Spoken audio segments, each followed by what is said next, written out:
मैं तो ये कहूँगा कि जो वर्तमान समय है, इस समय पर जोशीमठ का दुर्भाग्य चल रहा है। शंकराचार्य स्वामी स्वरूपानंद सरस्वती जी महाराज ने 2010 में ही जोशीमठ विलुप्त होगा ऐसी भविष्यवाणी की थी। सरकार की कमियां हैं और सरकार जोशीमठ को ध्वस्त करना चाहता है।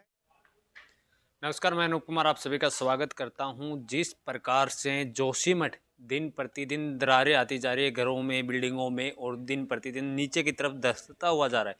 तमाम राजनीतिक पार्टियों ने उसको एक पॉलिटिकल इशू बना लिया है। इसी चीज़ पे बातचीत करने के लिए जगदाचार्य हैं पशुपति अखाड़े से। मैं उनसे बातचीत करूँ। जगदाचार्य जी, किस प्रकार से देखते हैं जिस प्रकार से जोशीमठ है दिन प्रतिदिन धंसता हुआ जा रहा है? नमस्कार। मैं तो ये कहूँगा कि जो वर्तमान समय है, इस समय पर जोशीमठ का दुर्भाग्य चल रहा है। अभी अभी नूतन जगद्गुरु शंकराचार्य स्वामी अभिमुक्तेश्वरानंद जी जोशीमठ के शंकराचार्य जी नियुक्त हुए और इसी कड़ी में आज जोशीमठ लगभग समाप्ति की ओर जा रहा है। चारों तरफ दरारें पड़ रही है, धरती धंस रही है। ये बात जगद्गुरु शंकराचार्य स्वामी स्वरूपानंद सरस्वती जी महाराज ने 2010 में ही जोशीमठ विलुप्त होगा ऐसी भविष्यवाणी की थी। उसका मूल कारण ये था कि जोशीमठ के ऊपर जो बांध बंधी है, उस बांध के कारण से जो वहाँ की जो धरा है, वो पूरी तरह से अपने क्षेत्र को खो गई है और यही परिणाम रहा।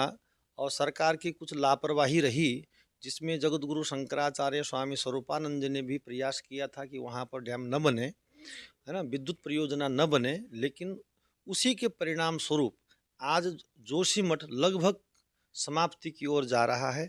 और इसमें सरकार की कमी है और सरकार को तत्काल में इस विषय पर विचार करके जोशीमठ की संरक्षण करनी चाहिए, ताकि हमारा ये जोशीमठ का जो धरोहर है, सनातन वैदिक धर्मस्थली है वो। ये जोशीमठ कोई खाली सामान्य एक जगह को हम नहीं ले सकते, कोई गांव नहीं है। जोशीमठ 4 मठों में से प्रधान मठ है, वहाँ शक्ति स्थापित है। आद्य जगद्गुरु शंकराचार्य ने वहाँ स्थापना की है जोशीमठ की, तो उसका एक आध्यात्मिक महत्व भी है। इसलिए सरकार को तत्काल में उस क्षेत्र के लिए जो भी कार्रवाई हो सकती है, उस कार्रवाई को आगे बढ़ाना चाहिए। कुछ लोग कह रहे हैं ये एक प्राकृतिक आपदा है, लेकिन जो सरकार है उनकी विपक्षी पार्टी वो कह रहे हैं कि सरकार जिम्मेदार है, सरकार जानबूझ के इसको खत्म करना चाहती देखो, सरकार जानबूझ के खत्म तो करना नहीं चाहती है, लेकिन सरकार से गलतियां हुई है। क्योंकि सरकार की अगर गलती नहीं होती तो आज ये दुर्घटना नहीं घटती। और मैंने आपको पहले भी कहा कि इस विषय में जगद्गुरु शंकराचार्य स्वरूपानंद सरस्वती जी महाराज ने पहले ही सरकार को ये प्रतिवेदन दे दिया था, ये कह दिया था, हम ये कह सकते हैं कि ये भविष्यवाणी कर दी थी। अगर यही निरंतरता रही तो एक दिन जोशीमठ समाप्त हो जाएगा। कोई प्राकृतिक आपदा के कारण से नहीं बोला ऐसी भविष्यवाणी की, तो वो वहाँ का जो भौगोलिक स्थिति है, जो सरकार का जो परियोजना था, उस परियोजना के कारण से आने वाले समय में इसके क्या दुष्परिणाम होंगे, ऐसा संत भविष्य दृष्टा देख सकता है।